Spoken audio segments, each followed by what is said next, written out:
धामी ने नैनीताल में खेला क्रिकेट। नैनी झील किनारे चाय की चुस्कियों का लिया आनंद। सीएम ने नैनीताल घूमने आए पर्यटकों को खुद पिलाई चाय। सीएम ने किया मां दुर्गा मंदिर का लोकार्पण। मंदिर के सौंदर्यीकरण और नानकमत्ता के विकास के लिए मिनी मास्टर प्लान बनाने की घोषणा। इन्वेस्टर समिट के लिए तैयारी तेज। देश के 3 बड़े शहरों में रोड शो की तैयारी। चेन्नई, अहमदाबाद और मुंबई में होंगे रोड शो।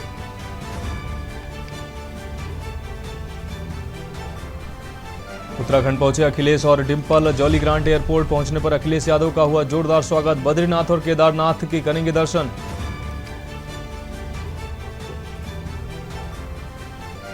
बर्फबारी के बाद हेमकुंड साहिब के प्राकृतिक सौंदर्य में निखार। कपाट शीतकाल के लिए 11 अक्टूबर को हो चुके हैं बंद। कपाट बंद होने के बाद निरीक्षण के लिए पहुंची टीम। और नवंबर में होगा औद्योगिक उद्यम मेला। कैबिनेट मंत्री ने तैयारियों को लेकर अफसरों के साथ की बैठक।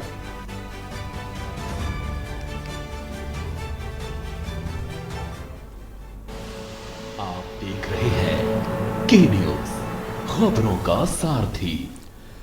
नमस्कार, उत्तराखंड की खबरों के साथ मैं हूं मनोज मानस। रुक करेंगे खबरों का।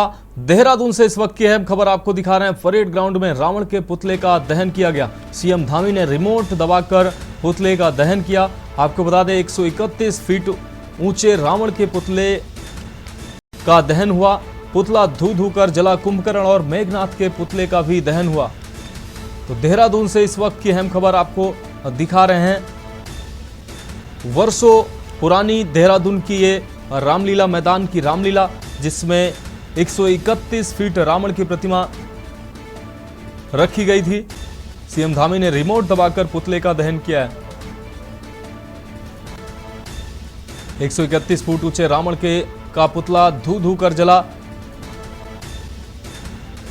असत्य पर सत्य की जीत, बुराई पर अच्छाई की जीत का प्रतीक ये महापर्व संपन्न हुआ। परेड ग्राउंड में रावण के पुतले का दहन हुआ। 131 फीट ऊंचे पुतले को लगाया गया था। सीएम धामी ने रिमोट दबाकर पुतले को दहन किया। 131 फीट ऊंचे रावण के पुतले को लगाया गया था। पुतला रिमोट दबाते ही पुतला धू धू कर जला। कुंभकर्ण और मेघनाथ के पुतले का भी दहन हुआ। देहरादून से ये तस्वीरें आपको साफ तौर से दिखा रहे हैं। परेड ग्राउंड में रावण के पुतले का दहन हुआ। इस बार तकनीकी का भी इस्तेमाल किया गया था। रिमोट दबाकर सीएम धामी ने पुतले का दहन किया। तस्वीरें साफ तौर से आप देख पा रहे हैं।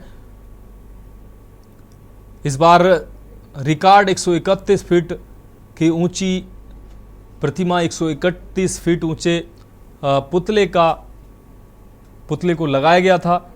रिमोट दबाकर सीएम धामी के द्वारा पुतला दहन किया गया। कुंभकर्ण और मेघनाथ का भी पुतला दहन हुआ।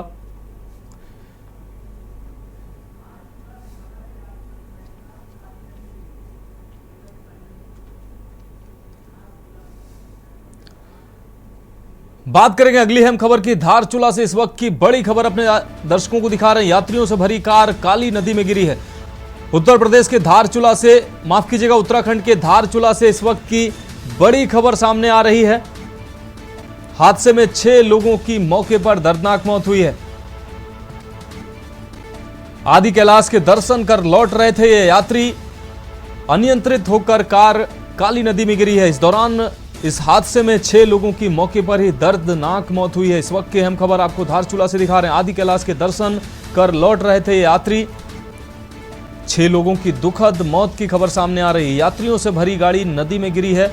इसके बाद हादसे में 6 लोगों की दुखद मौत हुई है। एक स्थानीय और 5 अन्य लोगों की इस हादसे में दुखद मौत हुई है। इस वक्त की बड़ी खबर धारचूला से आपको दिखा रहे हैं। यात्रियों से भरी कार काली नदी में गिरी है। लखनपुर के धारचूला लीपू लेक के पास यह हादसा हुआ है। हादसे में 6 लोगों की मौके पर ही दर्दनाक मौत हुई है। 5 लोग इसमें यात्री थे, जबकि एक व्यक्ति स्थानीय बताया जा रहा है। आदि कैलाश के दर्शन कर लौट रहे थे ये सभी यात्री। इस दौरान कार हादसे में 6 लोगों की दुखद और दर्दनाक मौत सामने आई है। आदि कैलाश के दर्शन कर लौट रहे थे सभी यात्री। यात्रियों से भरी कार नदी में गिरी है, जिससे जिसमें 6 लोगों की दर्दनाक और दुखद मौत हुई। एक स्थानीय और 5 अन्य राज्यों के लोग बताए जा रहे हैं। तो धारचूला से इस वक्त की अहम खबर, यात्रियों से भरी कार काली नदी में गिरी है, जिसमें 6 लोगों की दुखद मौत हुई है। लखनपुर के धारचूला लिपू लेक के पास ये बड़ा हादसा हुआ है।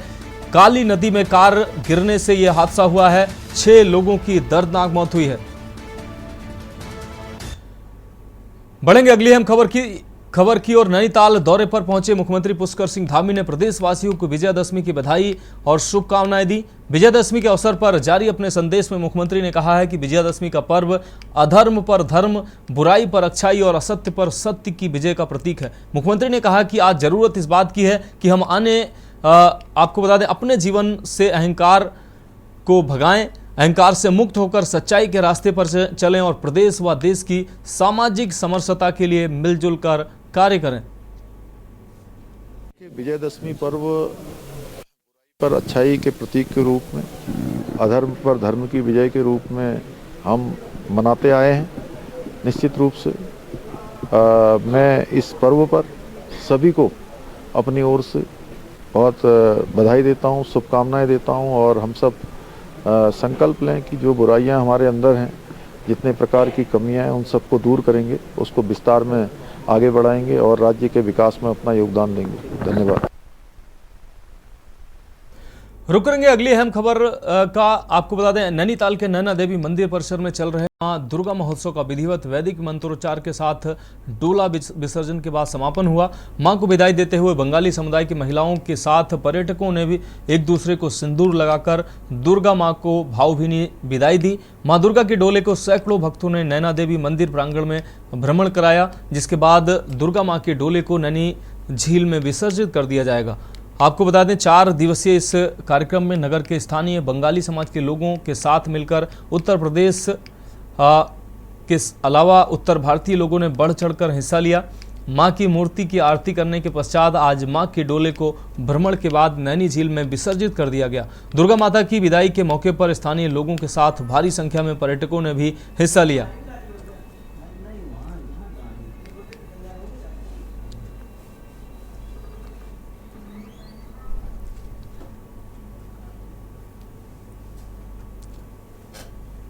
माता को सिंदूर चढ़ाते हैं, उसके बाद वही सिंदूर हम अपने माथे में लगाते हैं ताकि हम लोग का सौभाग्य बना रहे। एक माता को चढ़ा के और दुर्गा पूजा के बाद साल भर बाद एक दूसरे के साथ प्यार से और दशहरे की एक दूसरे को बधाई देते हैं। तो हमें इतना बुरा लग रहा है जैसे हम अपने घर से बेटी को विदा करते हैं, ऐसा हमें डोला उठता हुआ लग रहा है। बहुत मतलब दुख जैसा महसूस हो रहा है। अगले साल के लिए हम माता का इंतजार करेंगे।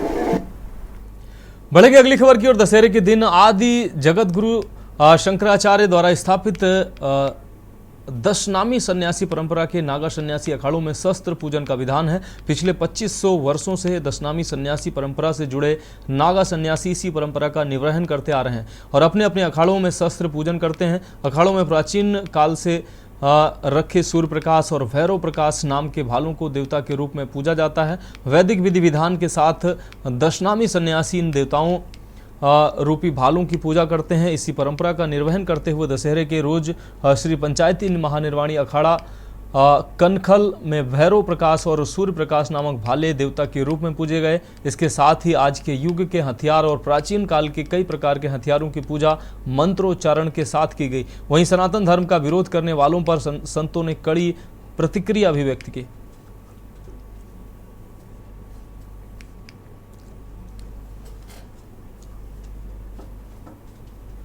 की जो से हम पूजा करते हैं उसी प्रकार शस्त्र भी उसका एक अंग है और भगवती शक्ति ने शस्त्रों को धारण करके ही दुष्टों का संहार किया था। आश्विन के नवरात्रि के समापन के बाद में विजयदशमी का पर्व भगवान श्री राम ने लंका पर विजय प्राप्त की थी, रावण का वध हुआ था। उसका प्रतीकात्मक रूप से रावण कुंभकर्ण और मेघनाथ के पुतलों का जैसे दहन करते हैं, इसी प्रकार से बुराई के ऊपर अच्छाई की जीत हो इन्हीं कामनाओं के साथ श्री पंचायती अखाड़ा महानिर्वाणी के इष्ट देवता सूर्य प्रकाश और भैरव प्रकाश जो भाले के रूप में हम लोग पूजा करते हैं। भगवान श्री कपिल महामुनि जी के आशीर्वाद से पंच परमेश्वर के सभी श्रीमंत कारोबारीगण संतों ने मिलकर के आज श्री पंचायती अखाड़ा महानिर्वाणी में शस्त्रों की पूजा की। साल में एक बार होता है और ये प्राचीन परंपरा अखाड़ों की शंकराचार्य भगवान ने जब अखाड़ों की स्थापना की थी तो जो विधर्मियों शास्त्र के द्वारा नहीं मानते थे उसमें शस्त्र का प्रयोग हुआ। तभी से ये परंपरा चल रही है और इसका आज विधि विधान से षोडोपचार पूजन हुआ। खबरों में वक्त एक ब्रेक का है, जल्द हाजिर होंगे। ब्रेक के बाद खबरों में एक बार फिर से आपका स्वागत है। बात करेंगे अगली अहम खबर की। हरिद्वार के सिडकुल में स्वदेशी अनाजों से खाद्य सामग्री बनाने वाली कंपनी का उद्घाटन किया गया। उद्घाटन अवसर पर पूर्व भाजपा विधायक सुरेश राठौर और प्रख्यात उद्योगपति जेसी जैन समेत बड़ी संख्या में लोग मौजूद रहे। इस दौरान जेसी जैन ने कहा कि आज के दौर में स्वदेशी आयुर्वेदिक और ऑर्गेनिक उत्पादों की देश ही नहीं पूरी दुनिया में बड़ी डिमांड है। ऐसे उद्योग स्थापित होने से भारतीय फसलों को बढ़ावा मिलने के साथ ही रोजगार अवसर भी बढ़ेंगे। पूर्व विधायक सुरेश राठौर ने कहा कि पीएम मोदी और सीएम पुष्कर सिंह धामी से प्रेरणा लेकर उन्होंने स्वदेशी उत्पाद बनाने की दिशा में कदम बढ़ाया है। स्वदेशी उपज उनकी सोच है। माननीय प्रधानमंत्री मिलेट्स के ऊपर जो उत्पाद को बढ़ावा दे रहे हैं, माननीय यशस्वी मुख्यमंत्री पुष्कर सिंह धामी इस ओर आगे बढ़ रहे हैं, तो उसी सोच के आधार पर हमने इस स्वदेशी उपज को धरातल पर उतारने का काम किया है। जैसे जौ हो गया, बाजरा हो गया, ज्वार हो गया, अनेक प्रकार के ऐसे उत्पाद जो निश्चित रूप से जिसकी जनता में डिमांड है और स्वास्थ्य के लिए स्वास्थ्यवर्धक हो, हानिकारक ना हो, इस तरह के पिज़्ज़ा, बर्गर और बिस्किट्स और अनेक खाद्य पदार्थों के साथ आयुर्वेद के बहुत सारे ऐसे उत्पाद हैं जिसकी देश और दुनिया में डिमांड है, उनको हम यहाँ पर प्रस्तुतिकरण कर रहे हैं। बढ़ेंगे अगली खबर की ओर। हल्द्वानी में दशहरे के दिन कांग्रेस ने अनोखा प्रदर्शन किया है। बुद्ध पार्क में प्रदर्शन करते हुए कांग्रेस ने भाजपा सरकार में प्रदेश के अंदर रावण राज बताते हुए रावण का पुतला दहन किया है। इस दौरान हल्द्वानी विधायक सुमित हृदय और जसपुर विधायक आदेश चौहान सहित सैकड़ों कार्यकर्ता मौजूद रहे। कांग्रेस विधायक सुमित हृदय ने आरोप लगाया कि भगवान श्री राम के नाम का सहारा लेकर भाजपा राजनीति कर रही है और राम राज के बजाय प्रदेश में रावण राज चल रहा है। सुमित हृदय ने कहा कि अंकिता भंडारी हत्याकांड, पेपर लीक, कैसीनो कांड, भ्रष्टाचार और बेरोजगारी में राज्य सरकार पूरी तरह से विफल है। उन्होंने भगवान श्री राम से प्रार्थना करते हुए राज्य में रावण राज्य से उत्तराखंड के लोगों को मुक्ति दिलाने की प्रार्थना की और भाजपा सरकार के रावण राज का पुतला भी दहन किया।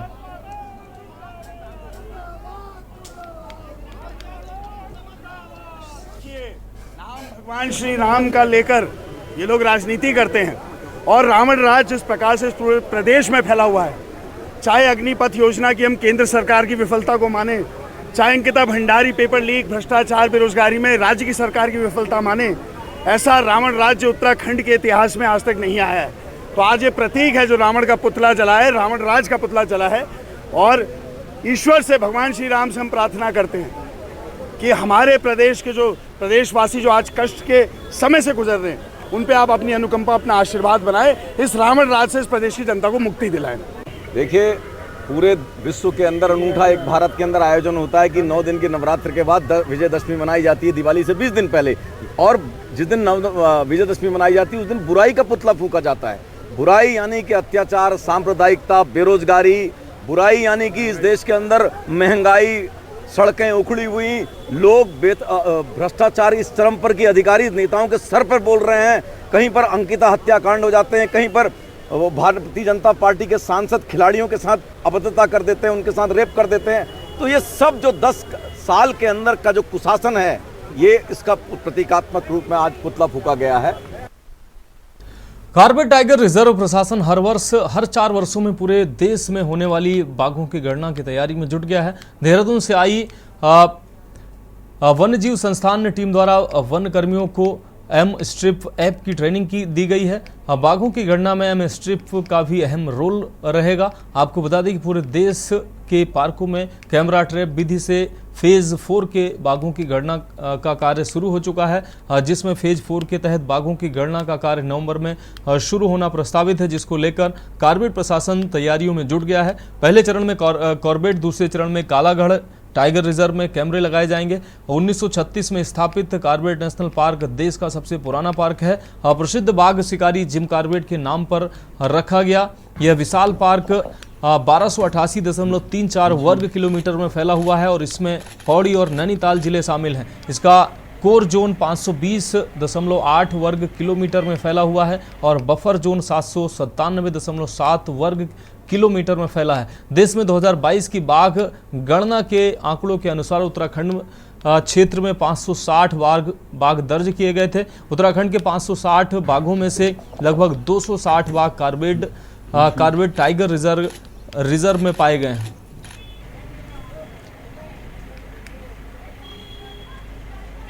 जी देखिए, पूरे भारतवर्ष में हर चौथे साल में एक टाइगर की गणना की जाती है। तो इसी क्रम में कॉर्बेट टाइगर रिजर्व में भी फेज 4 मॉनिटरिंग की जानी है। इसके लिए WII से हमारा टीम आई थी। उनके द्वारा एम स्ट्राइप्स और विभिन्न बिंदुओं पे स्टाफ को प्रशिक्षण दिया जा चुका है।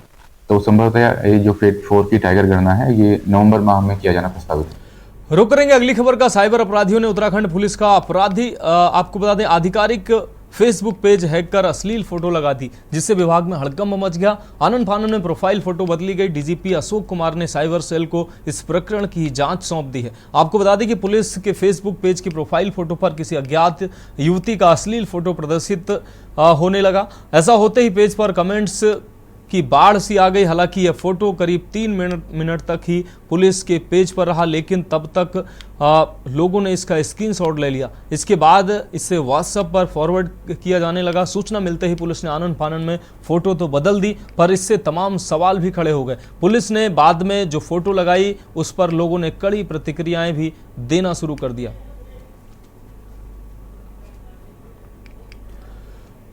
रुकेंगे एक और ब्रेक के लिए, जल्द हाजिर होंगे। आप देख रहे हैं के न्यूज, खबरों का सारथी। कड़ाके की सर्दी हो या चिलचिलाती धूप, प्रदेश के कुछ इलाकों में घर तक जल पहुंचना सपना था। वो समय बड़ा कष्टदायक था, पर रात कितनी ही काली क्यों न हो, क्या कभी सुना है कि अंधेरे ने सवेरा नहीं होने दिया? अंत्योदय से सर्वोदय करोड़ों परिवारों के जीवन में नया सवेरा लेकर आया है। यशस्वी प्रधानमंत्री श्री नरेंद्र मोदी जी की प्रेरणा से माननीय मुख्यमंत्री योगी आदित्यनाथ के नेतृत्व में उत्तर प्रदेश हर घर जल योजना के क्रियान्वयन में अग्रणी राज्य है। जल जीवन मिशन ने बुंदेलखंड और विंध्याचल की तो तस्वीर ही बदल दी है। यह योजना मातृशक्ति के लिए अनुपम उदाहरण बनकर उभरी है। नारी को नारायणी की तरह पूजने वाले माननीय मुख्यमंत्री जी ने इस योजना से महिलाओं को सशक्त बनाया, जन जन को सेहत का उपहार दिया और रोजगार के अवसर देकर जीवन को खुशहाल बनाया है। सपनों को सच कर दिखाया, हर घर जल पहुंचाया। देखें कौन नया खिलाड़ी आया है, समझा देते हैं, प्यार से समझाएंगे। ये तो अपनी जुबान है। जुबान एक हो तो दिल भी एक होने चाहिए। विमल बोलो जुबान केसरी। शादी का किचन महके जहां, गोल्डी किचन किंग मसाले 100% हो वहां। जहां जाए रिश्ते बनाए गोल्डी मसाले।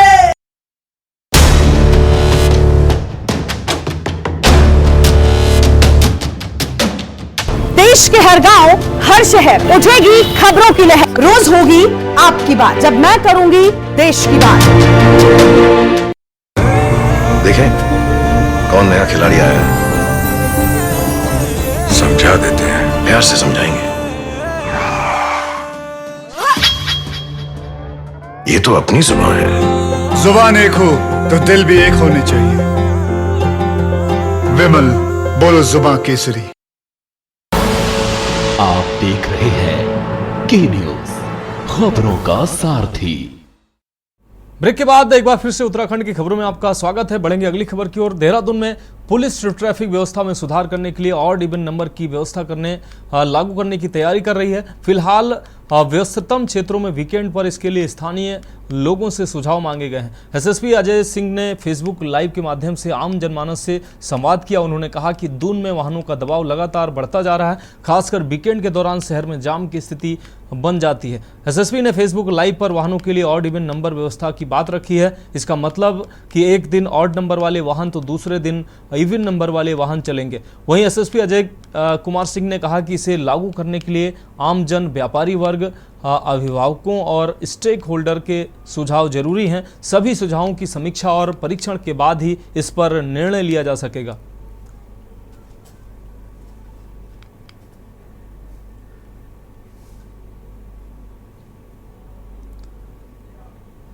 रुक करेंगे अगली खबर का। 18 अक्टूबर को अंकित अग्रवाल उसके साथी ग्राम माड़ा से सतोपंथ ताल की यात्रा को निकले थे। दोस्तों द्वारा वसुधारा के आसपास अपने परिजनों से संपर्क कर सतोपंथ जाने के लिए अवगत कराया गया था, लेकिन 4 दिन व्यतीत होने के बाद भी जब उक्त 5 लड़कों से घर वालों का संपर्क नहीं हुआ तो दीपक राणा, जो कि देहरादून के रहने वाले हैं तथा इनके साथी भी हैं, इनके द्वारा ईमेल के माध्यम से पुलिस अधीक्षक चमोली को उक्त संबंध में अवगत कराया गया। पुलिस अधीक्षक चमोली द्वारा थाना बद्रीनाथ को उक्त 5 लड़कों की खोजबीन व रेस्क्यू आवश्यक कार्रवाई के लिए थाना अध्यक्ष बद्रीनाथ लक्ष्मी प्रसाद बिजलवाड़ को टीम गठित कर तत्काल उक्त 5 लड़कों की तलाश हेतु सतोपंथ के लिए टीम रवाना किए जाने हेतु निर्देशित किया। सूचना पर त्वरित कार्रवाई करते हुए पुलिस टीम वहां पहुंची और 5 युवकों की खोज शुरू की और अपने अथक प्रयास से सतोपंथ ट्रैक से उन 5 लड़कों को सकुशल बरामद किया गया।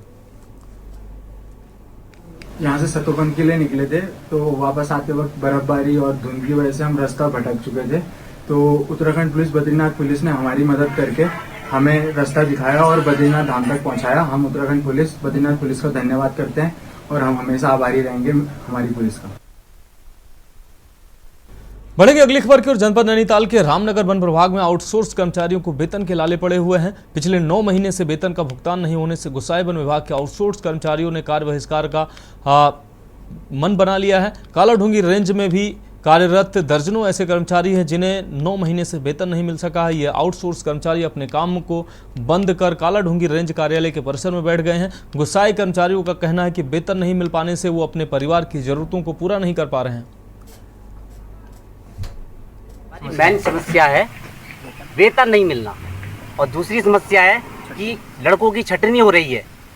कभी कह रहे 2016, कभी कह रहे 2018, कभी कह रहे 2019। और क्या कहते हैं, हमारी मांगे ये हैं कि हमें विगत 9 माह से वेतन नहीं मिला है, जिससे हमारे परिवार में या बच्चों की फीस में या भरण पोषण में हर चीज़ में इतनी दिक्कतें आ रही हैं कि हमारे मोटरसाइकिल में तेल डालने के लिए भी पैसे नहीं हैं, और हम ड्यूटी करते हैं तो अपने पैसों का करते हैं। हमें दिक्कत 9,000 कुछ वेतन दिया जाता है, जिससे हमने अपना परिवार भी चलाना है, हमने अपने बच्चे भी देखने हैं और हमने ड्यूटी में आना भी है। और कैसे अपना त्यौहार मनाएंगे, कैसे बच्चों की फीस जमा करेंगे, कैसे हम आगे को अपने कुछ कार्य करेंगे। उत्तराखंड के पहाड़ी क्षेत्रों में आपको बता दें बसों का टोटा जल्द ही खत्म हो सकता है। दरअसल रोडवेज जल्द पहाड़ी रूटों पर 130 नई बसें चलाएगा। रोडवेज ने इन बसों को खरीदने के लिए टेंडर भी कर दिए हैं। इससे पहाड़ी रूटों पर बसों की कमी दूर होगी। जिन रूटों पर लंबे समय से दैनिक सेवाएं बंद हैं वो बहाल होंगी। रोडवेज के पास करीब अभी 1300 बसों का बेड़ा है, जिसमें 900 बसें रोडवेज की हैं। बाकी अनुबंधित बसें हैं जो उम्र पूरी कर चुकी हैं। हालांकि अब बस खरीद की प्रक्रिया पिछले साल से चल रही है। रोडवेज 2 बार टेंडर भी निकाल चुका था, लेकिन एक ही कंपनी के आवेदन के कारण ये आवेदन निरस्त करना पड़ा। अब तीसरी बार 130 बसों के लिए टेंडर जारी किया गया है। वहीं 130 नई बसें आने से गढ़वाल और कुमाऊं के रूटों पर बसों की कमी दूर होगी।